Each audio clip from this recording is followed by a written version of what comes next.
Halo kawan-kawan, sobat-sobat semua, kita jumpa lagi dalam obrolan Akom. Di obrolan kali ini ada satu yang spesial karena kita akan bicara soal anak-anak muda, potensi anak-anak muda, dan di kompleks hadir satu narasumber yang juga spesial, satu anak muda yang punya kreativitas sangat tinggi, kemudian inovasi. Kita akan banyak menggali, banyak bercerita dengan Pak Cik satu ini tentang inspirasi anak muda Papua khususnya.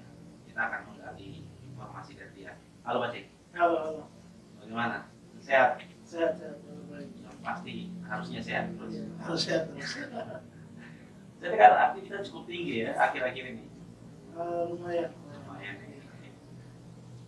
Sebelum masuk ke situ, sebelum kita cerita lebih jauh, kan banyak pertanyaan. Pak Cik ini sebenarnya latar belakang dari mana? Kemudian menggeluti, kemudian masuk ke beberapa kegiatan yang banyak melibatkan anak muda. Mungkin Pak Cik bisa cerita sedikit ya? Iya, ini kalau sedikit latar belakang dari pendidikan, ya kalau pendidikan, saya SMP, kemudian SMA sampai kuliah S1 di Manokwari. Oh, Manokwari ya? Lahir besar Manokwari. Betul. Lahir di Manokwari juga. Anak kompleks kan? Iya, anak Anak kompleks. kompleks. Iya. Iya, jadi setelah S1 di Fakultas Sastra Oh, UNIKA, Pak juga. kemudian lanjut S2 di UK. Oh, luar Di, biasa. di Tahun berapa itu? tahun UK. 2017. Spesialis ambil magister. Magister Iya. di pendokumentasian dan revitalisasi bahasa-bahasa daerah Oh. di Papua. Ah. Iya, Iya, jadi iya. itu setelah Terus sabar. Banyak orang yang sekolah di sana. iya, iya. Terus apa? Tidak mau kembali kemari. Iya, ini memang kalau banyak yang kuliah di sana, kemudian setelah itu jangan untuk kembali ya. Ya. Tapi ya kita melihat kalau saya sendiri sebenarnya tanggung jawab untuk ketika kita selesai di luar ini sudah dapat bekal yang lumayan lebih, harusnya bekal tersebut bisa kita kembali dan bisa kita lakukan sesuatu. Ya. Artinya ilmu yang di sana tuh bisa tularkan. Tularkan. Di sehari-hari anak-anak kompleks panggil Kakak Simon saja. ke Simon. Iya. Lengkapnya siapa? Simon Tabuni. Simon Tabuni, kakak Simon saja. Iya. Luar biasa. Wah, itu kan ini menarik karena ternyata sudah sampai di UK. Tahun berapa selesai dari UK? 2018, 1 tahun saja. UK kalau belum banyak yang tahu, UK itu Inggris ya, Inggris. Kalau suka main bola, nonton bola. Baru klub apa? Klub? Berarti sempat Liverpool. sudah tadi malam menang. Kawan, kita mau cerita soal potensi anak muda Papua. Mungkin bisa ditampilkan satu. Jadi ada data dari statistik tahun 2022 itu tidak salah, Papua, anak muda Papua itu ada sekitar 32% dari total populasi penduduk Papua Barat. Papua Barat lumayan besar ya. Maksudnya dengan potensi seperti itu Ya ini mungkin saya lihat selama ini potensi anak muda ini belum kita manfaatkan dengan baik ya. Ini ada berbagai macam bidang yang kita bisa manfaatkan potensi anak-anak muda itu terlibat di bidang-bidang tersebut. Jadi salah satunya itu ekonomi kreatif, kemudian pertanian dan lain sebagainya. Nah ini hal yang kita sudah bergerak begitu. Dan ya sudah berjalan dengan itu, kemudian banyak anak muda kita dorong ke dalam program-program yang sebenarnya program-program tersebut bisa membantu mereka sendiri secara ekonomi, secara berkreasi, kemudian mereka bisa membantu yang lain. Artinya apa, proyek rekritisan ya. Iya, seperti Tapi kan kalau kita mau lihat anak-anak Papua selama ini, terutama yang anak-anak muda, orientasinya kan jadi pegawai, jadi polisi, jadi tentara. bagaimana Pak Cikulit?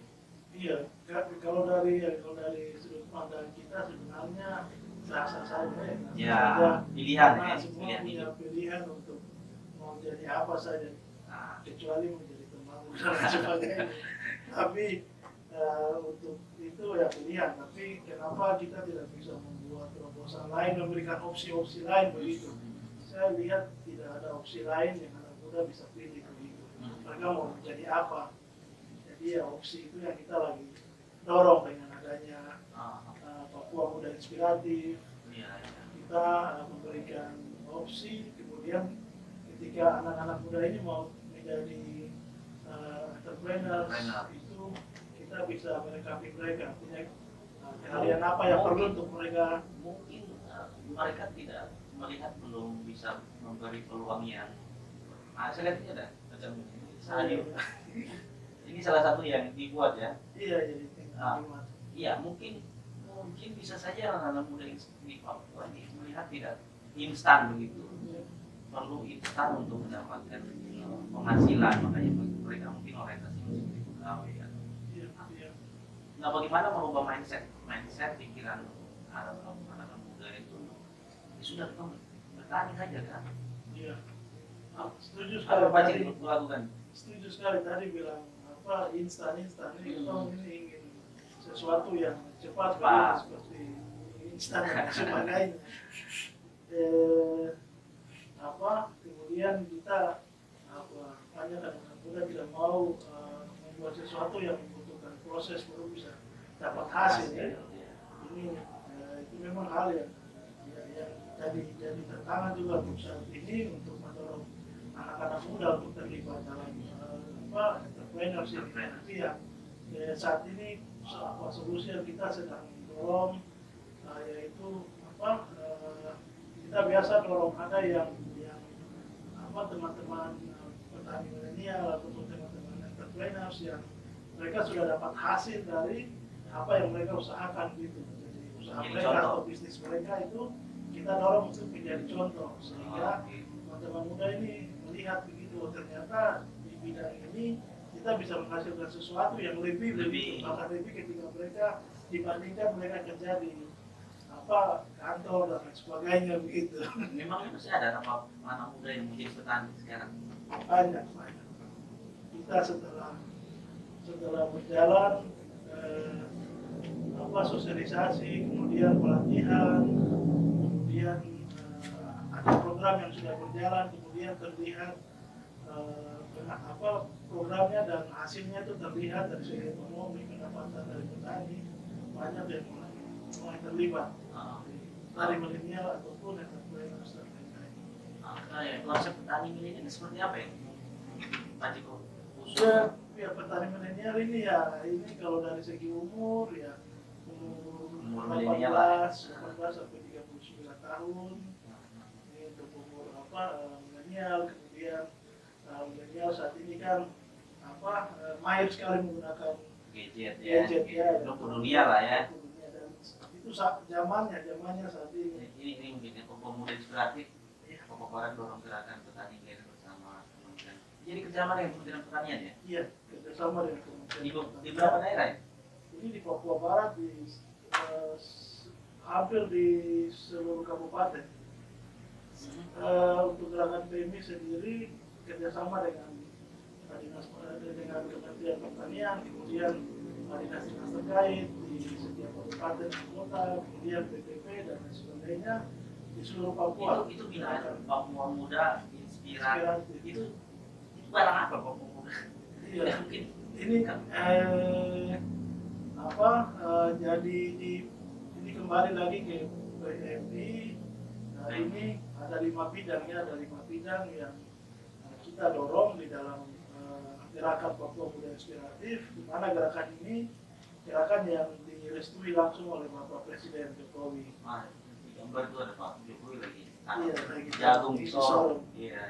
Jadi gerakan ini direstui langsung oleh Pak Presiden Jokowi, kemudian dibentuk oleh 21 orang anak-anak muda Papua. Jadi kemudian salah satu bidang yang kita dorong itu dari tahun lalu, tahun 2019. Oh, 2019 setelah periode kedua berarti. Iya. Setelah itu kemudian kita dalam programnya, program pertanian kita targetnya untuk petani milenial. Anak-anak muda ya targetnya. Tadi dua hal yang sudah sampaikan, terutama yang paling penting sekali itu regenerasi petani. Jadi kita petani saat ini sudah karena ada sensus, ya ada sensus itu juga, mudah-mudahan teman-teman bisa tampilkan nanti. Petani kita ini sudah di atas 45 sampai 50-an ke atas. Betul ya. Nah ini juga jadi tantangan. Ada data dari data box ini. Ternyata itu di Papua itu hampir 20%, lebih dari 20% anak Papua tidak pernah bersekolah. Kemudian di Papua Barat itu ada sekitar 1,9%. Tantangan ini kan alih teknologi. Bagaimana Pak Ciko? Oh, di lapangan seperti yang bagaimana? Program alih teknologi ini. Iya, terutama petani milenial. Iya itu tantangan sekali ya. Ini kalau kita bergeser ke daerah pinggirannya, ke daerah keluar dari kota, ini memang kita melihat banyak sekali anak muda yang mahir sekali menggunakan teknologi gadget. Iya. Mungkin kalau main itu hanya bisa mungkin bukan etnis pangkal saja, terus lihat saja itu sudah selesai. Tapi untuk mau bagaimana memanfaatkan gadget untuk hal-hal yang baik itu masih susah. Kemudian ini kan belum tahu fungsinya seperti apa, itu juga kan. Jadi kalau saya lihat presentasi seperti begini tidak kaget sebenarnya, karena memang untuk daerah pinggiran kota, daerah pedalaman itu banyak tantangan. Jadi kadang-kala kita sendiri yang bergerak di petani milenial ini perlu kesabaran juga untuk kita sosialisasi tentang ada pengalaman waktu misalnya datang ke sana mau contohkan apa yang dari mana kita ajar untuk buat ini seperti begini. Pada saat pelatihan saja nanti dilakukan seperti itu. Main lain latihan lain.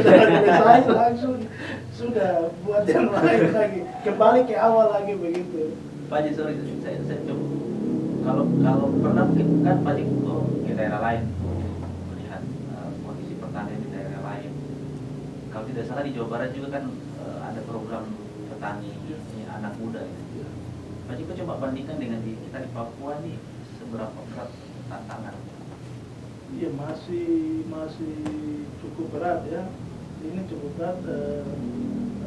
Sebenarnya kita punya ada apa istilahnya seperti kemudahan ya, seperti kemudahan ya, karena untuk jaringan sendiri kan sudah cukup luar biasa ya. Konektivitas itu untuk jaringan internet sudah cukup bagus sekali. Cuma sayangnya ini tadi kembali ke untuk perbandingan antara Jawa Barat dengan kita di sini ya. Di Jawa Barat ini kan ya ada beberapa program pertanian yang mereka sudah jalankan. Jadi macam integrated farming, kemudian menggunakan teknologi pengaplikasian teknologi dalam pertanian. Jadi ada yang di Jawa Barat di Bali untuk mau siram mereka punya tanaman pengairan itu pakai drone. Kemudian ada yang tinggal mereka handphone saja. Jadi sudah terkonek dengan internet, jadi tinggal mereka klik saja langsung dia punya jaringan penyiraman itu dia langsung sudah aktif sendiri langsung. Bisa juga kan kita punya jaringan sudah sangat mendukung. Cuma sebenarnya kita melihat juga pemerintah daerah belum terlalu belum terlalu engage ke program-program seperti begitu juga. Padahal saya pikir teman-teman petani milenial ini sudah cukup ini ya. Pertama memang dia punya untuk install, dia punya fasilitas itu agak membutuhkan biaya juga. Tapi kalau sudah terinstal dengan baik itu pasti dia akan bisa berjalan baik dan itu meningkatkan produktivitas. Kita punya lahan sepangkal saja itu bisa kita mungkin bisa panen lebih dari hasilnya lebih banyak daripada mungkin ada yang punya lahan lebih luas tapi tidak memanfaatkan teknologi atau aplikasi begitu. Kalau yang menarik dari kita kan ada beberapa daerah yang memiliki kearifan lokal yang cukup bagus lah. Di Sorong Selatan misalnya ada potensi pertanian yang dimana masyarakatnya sangat mendukung. Di satu sisi potensi pertanian yang bagus, masyarakat kemudian mendukung. Mungkin Pak Joko lihat seperti bagaimana? Mungkin di daerah lain selain Manokwari, aktualisasi dari program petani milenial itu bagaimana? Iya, jadi program petani milenial ini kan tidak hanya difokuskan di Manokwari, di beberapa kabupaten. Ya, saya dengar ada juga di Papak, kemudian Pegunungan Arfak, iya. Sorong Selatan, juga Sorong. Itu yang kita sudah dorong, kemudian direspon dengan baik juga oleh teman-teman di sana. Kemudian selain kita dorong pemanfaatan teknologi, hal-hal yang modern, kita menerapkan hal-hal yang kearifan juga. Iya, contohnya seperti beberapa waktu lalu, tahun lalu ya, itu kita dorong penanaman. Jadi penanamannya tidak kita biasakan. Kalau penanaman kita bisa gunakan alat lebih modern ya, seperti traktor, hand traktor, kultivator. Tapi kita dorong untuk bagaimana masyarakat bisa terlibat bergotong royong untuk mengerjakan sebuah lahan begitu. Jadi ya bersama-sama membuka lahan. Jadi satu kelompok punya lahan di sini, mereka sama-sama membuka lahan. Setelah selesai mereka tanam lahan ini, setelah itu mereka pindah ke kelompok lain, mereka ini lagi membuka lahan sama-sama. Kemudian itu kan kita punya budaya gotong royong. Yang sebenarnya kita masih linear dengan kehidupan saat ini, meskipun sudah kita beralih ke modernisasi. Tapi kan di satu sisi kita mempertahankan kearifan lokal, budaya lokal, satu sisi kita dorong peningkatan pertanian. Sejauh ini hasilnya luar biasa. Di Kabupaten Sorong kemarin kita baru panen, 2 minggu lalu kita baru panen itu di lahan Sorong Selatan ya, Kabupaten Sorong. Kabupaten Sorong. Kita baru panen 0,5 hektar jagung. Itu hasilnya yang ditanam Pak Jokowi yang lalu bukan di lahan petani milenial. Hasilnya lumayan, 4,2 ton. 4,2 ton itu sekitar 4.000 kilogram. Ini kalau dikali 6.000 saja, itu petani bisa nanam muda ini bisa lipat. Bisa lipat Tuhan. Nanti itu bicara setelah dapat uang tuh, ini harusnya kemana, nanti itu bicara. Cuma ya jadi persoalan pertanian juga kan yang ya kita sama-sama tahu lah, selain hulu ke hilir juga kan pemasarannya dipikirkan juga kan tidak ke arah sana. Iya, ini salah satu hal yang kita dorong di PMI ini sebenarnya juga terkait dengan pemasaran juga. Jadi pemasaran ini tidak hanya di bidang pertanian, tapi di UMKM, kreatif juga. Kita mendorong hal itu juga. Itu kenapa di Manokwari ada Angkimat. Angkimat ini supaya teman-teman. Konsepnya Angkimat itu seperti apa? Sebenarnya sama dengan pasar-pasar lain, pasar sayur kan ada berjamur pasar sayur. Sebenarnya kita lebih mendorong Angkimat ini supaya menjadi sebuah tempat penampungan dan juga tempat pemasaran. Jadi tadi ada disampaikan terkait dengan pemasaran ya. Jadi bagaimana ketika ibu-ibu dari pedalaman, kemudian petani milenial sendiri yang kita dorong, mereka kalau mereka punya lahan, kemudian mereka langsung drop sayuran mereka ke kita saja, langsung ke Angkimat, kemudian bisa sayuran, bisa produk-produk UMKM, kemudian di situ bisa kita pasarkan gitu. Jadi mereka akan hanya fokus di mereka punya. Ini ambil dari mama langsung. Ini ambil dari mama, kemudian ambil dari petani milenial juga. Seberapa banyak petani milenial mensuplai ke sini? Ini kalau petani milenial itu ada sekitar 10 kelompok yang, di sini yang suplai. Binaan iya, kita punya binaan dan komunitas kreatif dan juga mitra dari Angkimat. Mereka suplai kentang, biasa kalau ada stok.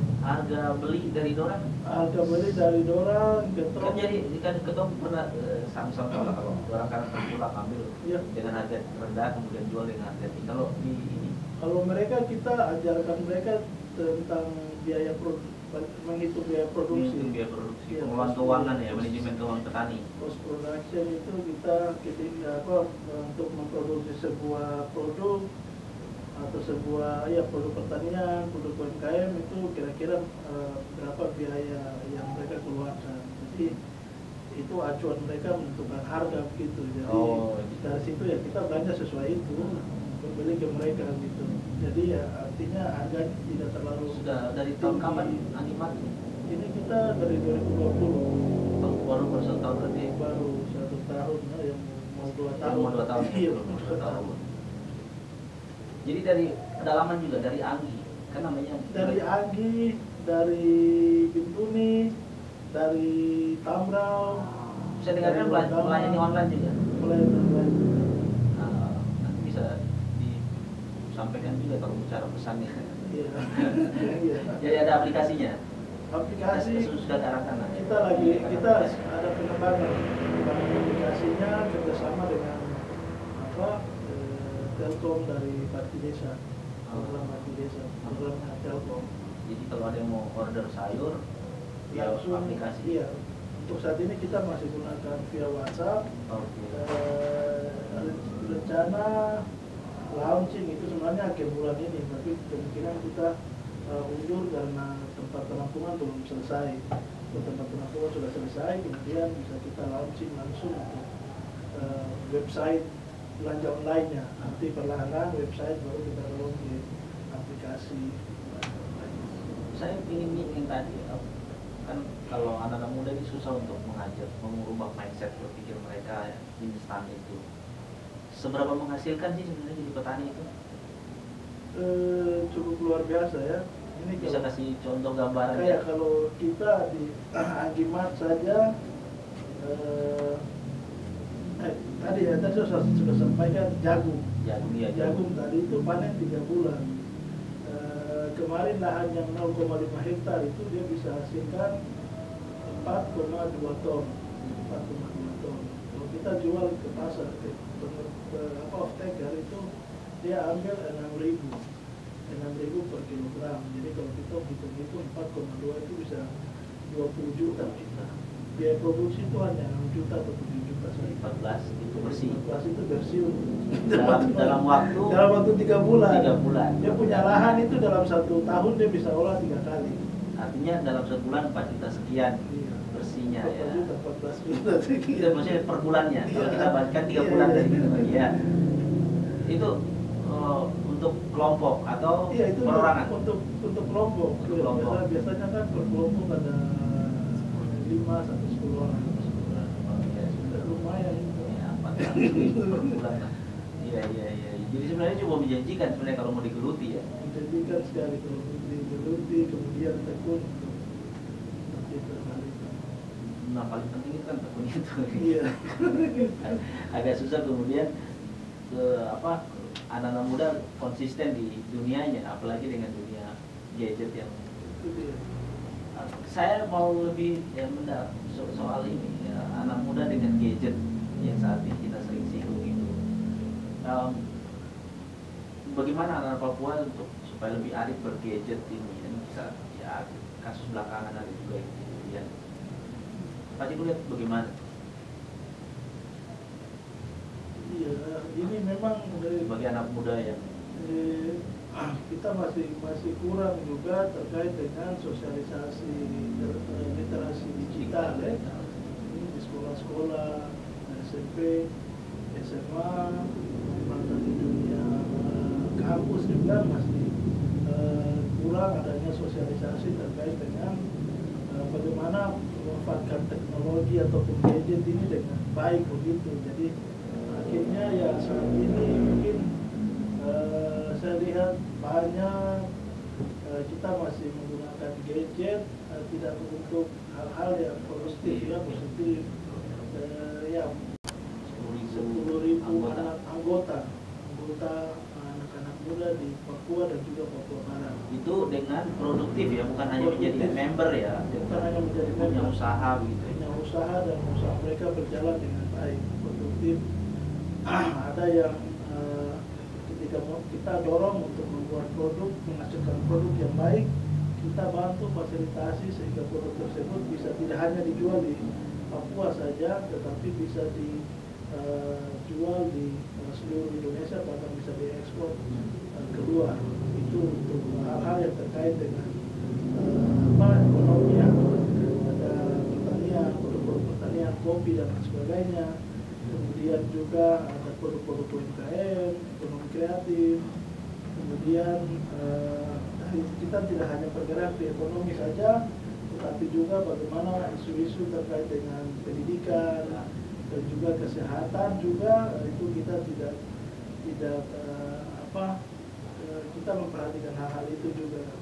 Jadi ya memang untuk saat ini kita belum terlalu fokus ke situ, tapi kita sudah mulai beberapa kali meeting dengan penggerak-penggerak pendidikan kesehatan yang ada di Papua, Papua Barat, dan harapannya ke depan kita bisa mendorong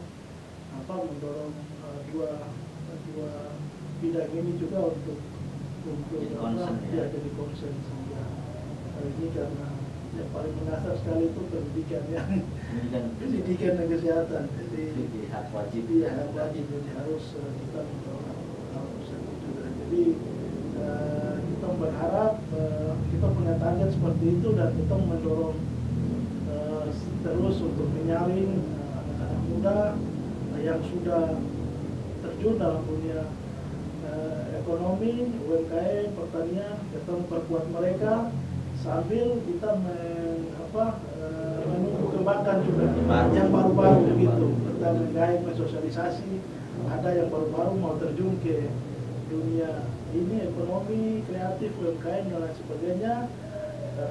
Silakan mendaftar menjadi anggota dari Papua Muda Inspiratif. Kemudian kantor di sini ada? Di sini untuk saat ini belum ada sekretariat. Sebenarnya seharusnya sudah ada, tapi saya selalu bilang kita kerja dulu, nanti ada hal nyata baru kita menjadikan sekretariat, tapi tidak ada pekerjaan. Action dulu lah. Oke. Terima kasih Pak Ciko semua datang ke Kompleks. Sukses dengan Papua Muda Inspiratif, sukses dengan literasi digital untuk anak muda. Semoga ke depan semakin banyak anak muda yang Papua khususnya yang bisa berdayakan. Sobat, terima kasih sudah hadir. Jangan lupa untuk subscribe, like, komen di Ketong Channel supaya Ketong juga bisa eksis terus untuk menyampaikan hal-hal yang inspiratif untuk orang semua di Papua. Sampai jumpa.